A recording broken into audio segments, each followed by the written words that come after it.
As images of starving children in Gaza dominate global headlines, Israel announces a daily tactical pause in parts of the besieged Strip, claiming that it will allow aid convoys to pass. But aid agencies warn short-term pause announcements may ease diplomatic pressure, but they leave the underlying starvation crisis unresolved.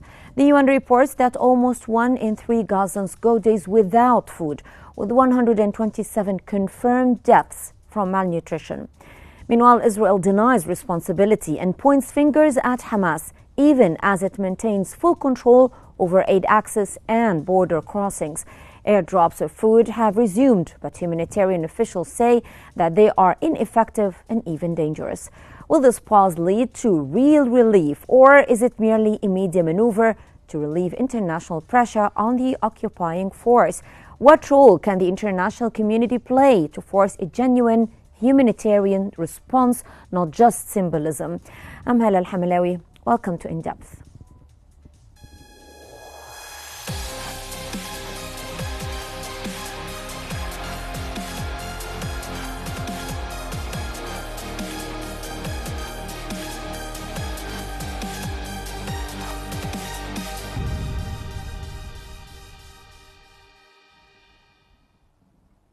According to the New York Times, Israel announced a pause in military operations in 3 areas of Gaza to allow humanitarian aid to enter, following mounting international anger over growing hunger and malnutrition.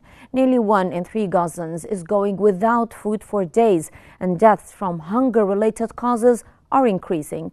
Despite this shift, it remains unclear whether the pause will significantly ease the crisis. Aid groups welcome the temporary reprieve, but stressed that only a ceasefire can prevent further catastrophe. Israel, which had blockaded Gaza for months, blames the UN for distribution failures, though UN officials say that Israel imposes bureaucratic hurdles and frequently rejects delivery requests. Airdrops resumed, but Israel were criticized as dangerous and symbolic, not effective. Hundreds of Palestinians have been killed trying to reach Israeli-backed aid sites, often under fire from the occupation army. Meanwhile, U.S. and Israeli negotiators have withdrawn from ceasefire talks, casting doubt on any imminent diplomatic breakthrough, according to the New York Times.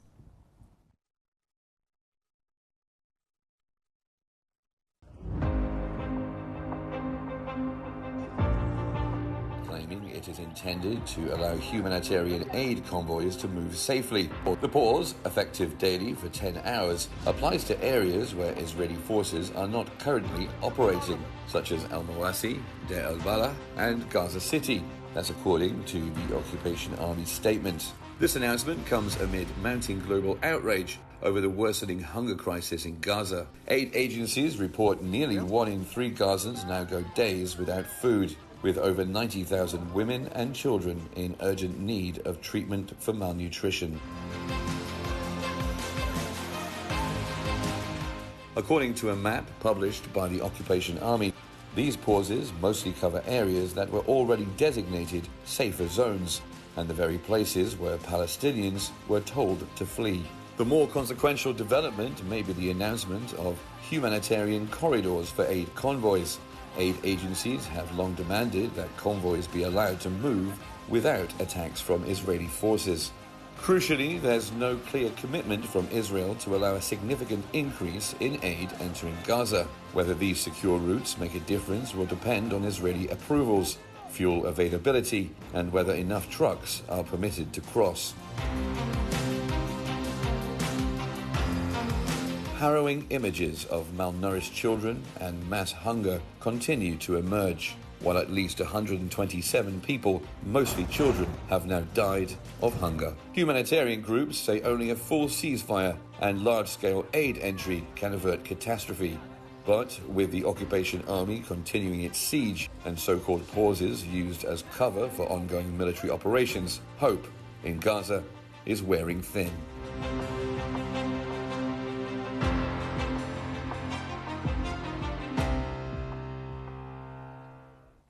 For more analysis, we're joined from Cairo by Dr. Mohammed Osman, International Relations Specialist, and from Ramallah by Mr. Ramzi Ouda, the political analyst. Welcome to Q News. I will start with you, Dr. Osman. Now, Israel's tactical pause follows mounting Western pressure and harrowing images of starving children that we have just seen. Is this pause a so-called humanitarian gesture or a public relations tactic maneuver to ease international backlash? Thank you, Hala, for having me. Always a pleasure. Thank you. Evidently, from Israel's track record, probably this is Israel just trying to alleviate the immense pressure it is under right now by the international community and by its Arab neighbors as well. And the Europeans in particular also have taken a very hard stance against what has been going on in Gaza. For 4 months, Israel has placed Gaza under a full embargo, barring any significant quantity of humanitarian aid from properly entering the Gaza Strip and reaching its recipients. Instead, they have constructed the so-called Gaza Humanitarian Foundation, which is basically a front for both the Israeli Army of Occupation and proxies of the Trump administration, unfortunately, and they oversaw the distribution of aid. However, instead of distributing aid, they were massacring aid seekers on a daily basis. Over 1,000 people died while attempting to receive humanitarian aid from this foundation's distribution points. So as you can see, this, of course, naturally resulted in famine breaking out in many parts of the Gaza Strip, scores of people dying out of famine, in addition to also, of course, thousands of people dying due to the Israeli violent attacks on throughout Gaza. So it led to substantial outrage internationally, and Egypt and many other Arab countries have spearheaded the efforts to muster international support for the idea of pressuring Israel to allow the entry of humanitarian aid. So now it seems that Israel is trying to live with this pressure and is trying to absorb it by making some PR gesture. I'll use the words you used, Hala, Yes. by letting in some humanitarian aid, by applying some so-called humanitarian pauses of hostilities so that the aid can reach its recipients, allowing airdrops by some Arab countries like Jordan and the United Arab Emirates, allowing a few hundred trucks over the past few days to enter from Egypt into the Gaza Strip through the Karam Abu Salim border crossing, of course, after rigorously inspecting these trucks, which delays their entry anyway. So they are making these gestures in order to reduce the amount of pressure. However, the suffering goes on. Today, 29 people were massacred by near one of the distribution points of the so-called Gaza Humanitarian Foundation. And there is also another challenge here, because it doesn't seem that we have an adequate standing humanitarian mechanism that will distribute the aid inside the Gaza Strip. It's another catastrophe. It's another side of the catastrophe, Dr. Osman.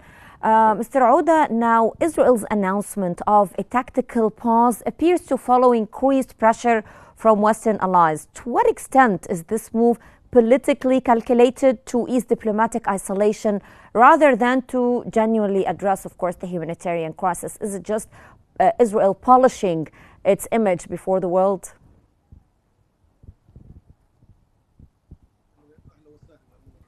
First of all, thank you so much for having me. Always a pleasure. I think that Israel, in fact, is trying to avoid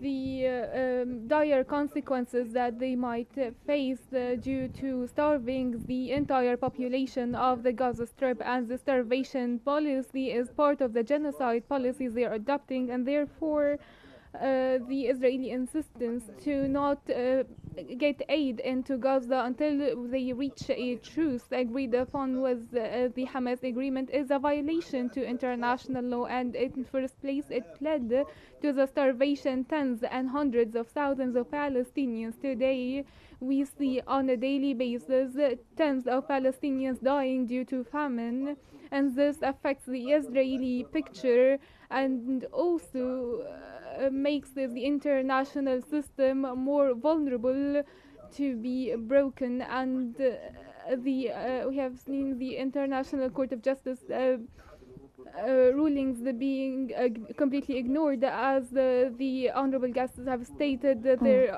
have been pressures, and the humanitarian aid access into Gaza must be ensured, and the starvation and famine must be avoided. Yes. I think that this truce or these tactical suspensions for the humanitarian aids, of course this is new for the Israeli side.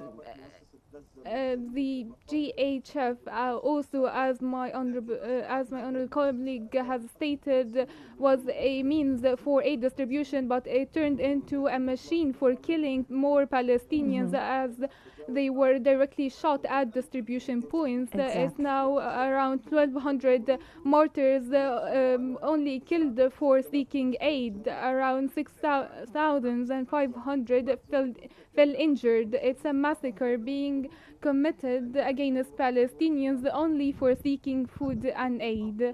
I think it's better for Israel and the free world to pressure Israel to let the specialized international organizations represented in UNRWA to for the aid distribution assignment. Also, Israel can designate green areas, the humanitarian areas where the population can safely and securely obtain aid, and these can be protected by international organizations, not by the US, not by Israel, only by the United Nations, UNRWA. And this will ensure the humanitarian aid delivery to those who need it most. Dr. Osman, while the occupation army, the Israeli occupation army, claims and alleges that it coordinates with the UN officials themselves continue to denounce Israeli delays and attacks on convoys. Is Israel seeking to fragment the international aid system and shift blame onto humanitarian agencies?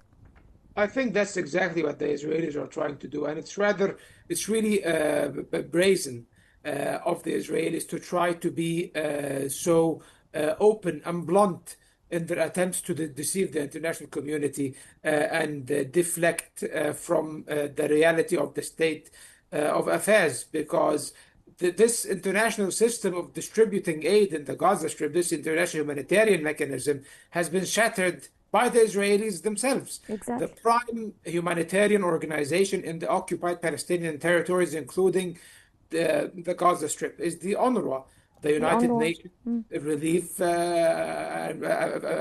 Refugee Service. Exactly. It's a specialized UN agency, an actual UN body. Yet, for the first time in history, we find a country deciding to list a UN agency as a terrorist organization, and stating that all of its targets and its possessions and its institutions and assets are legitimate targets for military action, and they actually target and destroy all of the UNRWA buildings and infrastructure inside the Gaza Strip, and they murder over 300,000 UNRWA, 300 UNRWA officials, workers, UN workers, UN officials, UN employees, even if they are local employees or even international ones. And then they speak about the UN's lack of coordination or lack of cooperation. This is completely preposterous. Blatant, as you said. Yes, it is. Exactly, it's blatant. It's brazen. It's shrewd, and there are many other unpleasant words that I cannot use on TV, unfortunately, to describe Israel's behavior. But unfortunately, they are deceiving, attempting to deceive at least the international community. No one is being deceived anymore by the Israeli No. propaganda. Everyone understands Israel's conniving lies and their schemes. Tactics. Yes, of course, and everyone knows the end game of Israel's shenanigans, basically, in the Gaza Strip, and that is the depopulation of the Gaza Strip and the complete destruction of or the possibility of Palestinian statehood, and even the liquidation of Palestinian existence in the remaining Palestinian territories. This is the end game. So they would use methods such as starvation, such as mass killings, such as the complete and utter destruction of the infrastructure of the civilian infrastructure of the Gaza Strip, and then they will try to find their way around that by giving some stupid concessions, by offering humanitarian pauses, by letting in some humanitarian aid. Yet the overall Israeli modus operandi, or the way the Israelis are operating in the Gaza Strip, did not significantly or drastically changed. It is still the same. The only way we can guarantee that the humanitarian catastrophe in Gaza will be definitively resolved is by stopping the war of genocide in Gaza. When the war stops and the Israeli army withdraws from the Gaza Strip, only then we can speak about the humanitarian recovery of the people of Gaza.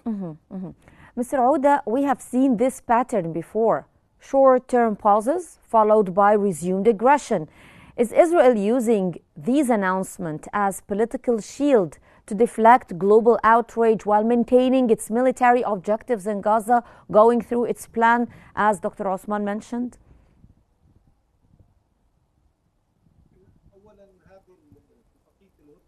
First of all, this one-sided truth is a new methodology used by Israel. Before, it was about the baby formula and the vaccinations for children, and before then there were truths regarding an agreement between Hamas and Israel. But this ceasefire agreement, this one-sided truth that we are seeing today, is new, in line with the airdrops of humanitarian aid into Gaza. Of course, the military or the war plans cannot leave the Arab world and airdrop aid into Gaza with the ongoing Israeli bombings. That's why this truce is very logical, to provide a means for aid delivery, the airdrops. And the second reason, as you have stated, Israel wants to polish its picture before the international community, and they want to avoid the direct accusation of starving the Palestinian population before international courts, because the Israeli picture is very distorted. Israel does not want to annex Gaza. They want to destruct Gaza, destroy it completely. But the Gaza Strip now is completely empty of any form of civilization. It's completely uninhabitable area. So Israel now does not have any military objectives in Gaza. They have a bank of humanitarian objectives, bank of humanitarian goals, to pressure the population to evacuate, to be displaced. That's why they're targeting the Philadelphia and Morocco corridor, and by this the Israeli occupation wants to liquidate the Palestinian cause. Now the entire world have one voice, which is no to the displacement and the necessity to halt all kinds of aggressions in the Gaza Strip. We wanted to have a deal with Hamas, but apparently things didn't go as planned in Doha. But we still have hope. There still is an opportunity, and the true reason for this hope is to stop the genocide taking place in Gaza. Palestinians now more than ever need a long-term truce to deliver humanitarian aid. Also, the Israeli excuse, and this is a very important point, that Hamas is looting the humanitarian aid. This is not a justification according to humanitarian law. This happens everywhere in any zone of conflict. Aid is actually exposed to be looted by anyone, but this cannot be an excuse to starve the Palestinian population, not according to the international law, not to any norms. Of course. Dr. Osman, how has the international response evolved or failed? As images of hunger and child deaths increase, we have just seen some of these images. Have red lines shifted or not? There have been some positive developments with regards to the international response in terms of applying pressure, or attempting at least to apply pressure on Israel in order to alleviate to an extent the humanitarian crisis inside the Gaza Strip by allowing the entry of famine, at least to entry of aid, excuse me, at least to avert the imminent famine, or the ongoing famine in the It's Gaza ongoing Strip. already, exactly. Yes, which was about to expand substantially and become a general famine, causing to the death of thousands of people daily. So this is a positive development, yet it's a very minute. It's the bare minimum, if we may Exactly. say. It's a minute, small in terms of its scale.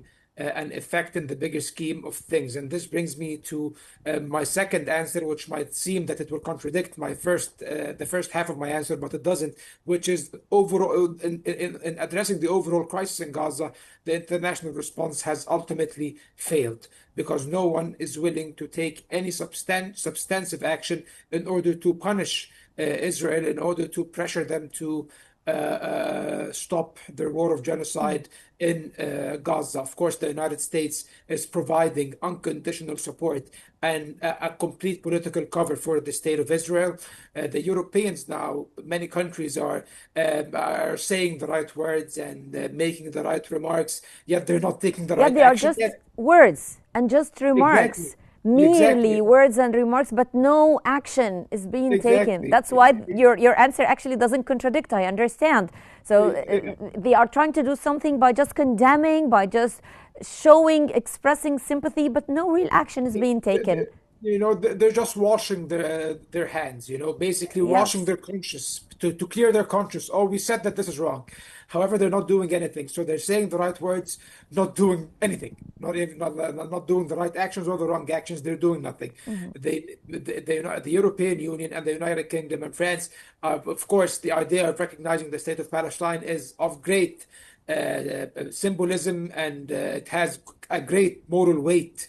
And value as well, and symbolic value, as I just said. However, such gestures will not help attain Palestinian statehood, let alone stop the humanitarian catastrophe in the Gaza Strip. What could actually make a difference is that the Europeans take proactive action and punitive action against the Israelis by applying actual sanctions. Europe is one of the largest trade partners of Israel. And I'm not only blaming Europe here or the West.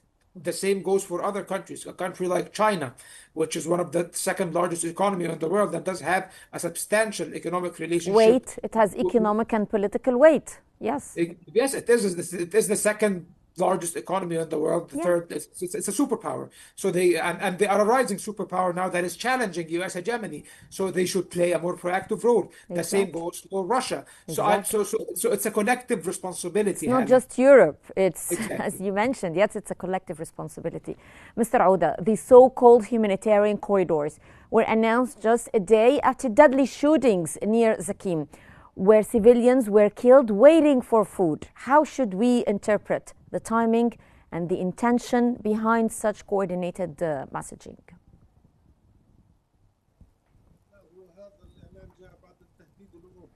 This announcement came after the European threat to impose a full embargo on Israel. They are carrying out a starvation against the Palestinian people in Gaza. It also came following the Reuters representative took pictures of the occupying forces firing at Palestinians, civilian Palestinians who are unarmed, were only seeking flour, and therefore Israel was outed with this full report about the GHF, this unhumanitarian foundation killing unarmed, starved Palestinians. Today, the picture is really clear via Reuters and national media who take pictures of these daily events. That's why Israel is significantly now avoiding the any European actions to be taken, any lawsuits to be raised before the ICJ. They also want to take the Hamas pressuring card of innocent Palestinian civilians. According to Hamas, according to Israel, Hamas is holding back the deal. And this is what is being stated by the US and the Israeli, including Wetkoff, the US envoy. And with the continuation of this war and depleting or getting to some kind of attrition, and with the hundreds of people being killed on daily basis, Israel does not want to portray this picture before the entire world that they are killing unarmed, starving civilians. But the continuation of these aggressions with more killed and injured is not doing any good for Israel's picture before the world. Israel now is providing this humanitarian aid on a temporary basis. Once the international pressure is increased, they provide some aid. They announce these temporary tactical pauses for humanitarian delivery, knowing that the northern Gaza Strip, including Jabalia, did not receive any aid since 3 months ago till this moment, including the central area. Most aid is delivered to the south, Qnews, Tel Rafah, and the Mawasi area, but northern Gaza does not get any aid. Dr. Osman, how do you assess the timing of this pause, if we may say, compared to previous tactical pauses used to buy time or divert the attention during international outcry? This pause comes directly after the apparent stagnation in the negotiations a few days ago. We have seen the very dramatic events and developments that took place in this regard with Hamas. All the reports were saying that the negotiations were going well, that we were about to reach a 60-day ceasefire agreement and a detainee exchange agreement. And once Hamas submitted its reply, which was positive, we were surprised by the United States announcing its withdrawal from the mediation process, and Israel recalling its delegation for consultation without officially withdrawing from the negotiations. So it seems that the negotiations suddenly reached an impasse. And then we saw very inflammatory remarks by the President of the United States, President Trump, basically saying that they will hunt Hamas down to the last person. And Steve Witkoff saying that we will have to find alternative ways to retrieve the remaining hostages or detainees. And at the same time, the Israelis announcing that they intend to even expand their military operation in Gaza further. So in the midst of all of this, of course, there was an international outcry. Many feared that now many more Palestinians will die. Maybe even Israel will manage to completely occupy the Gaza Strip and move the population from one place to the other inside the Gaza Strip to pave the way for eventual displacement into third countries. So in the midst of all of this, they decided to resort to a certain tactic in order to alleviate the pressure, in my opinion, so that the international outcry can die down, and then they can proceed with exactly what they are going to do. So that might be one scenario. Another explanation might be that this might be a carrot and stick technique, meaning that they are escalating against Hamas stopping the negotiations, and at the same time to pressure Hamas to give even more concessions before a ceasefire can be reached. But at the same time, they are extending an olive branch to the Palestinians and to Hamas itself that we are willing to let in aid. So you need to stop. You need to agree to our conditions for a ceasefire in order to enact it eventually and alleviate the humanitarian suffering, even if partially. Those are the only two scenarios that come into my mind. However, I do lean, unfortunately, towards the first one, Hala. Well, I would like to thank you so much, Dr. Muhammad Osman, International Relations Specialist. Thank you so much for your analysis. And also, of course, Mr. Ramzi Ouda, Political Analyst. Thank you so much for your analysis and your insights. And ladies and gentlemen, this concludes today's episode of In Depth. I guess you by now know the answer to the question that we posed in the beginning of this edition of In Depth. I'm Hala Al-Hamalawi. Thank you so much for joining us, and stay tuned for more updates here on Q News.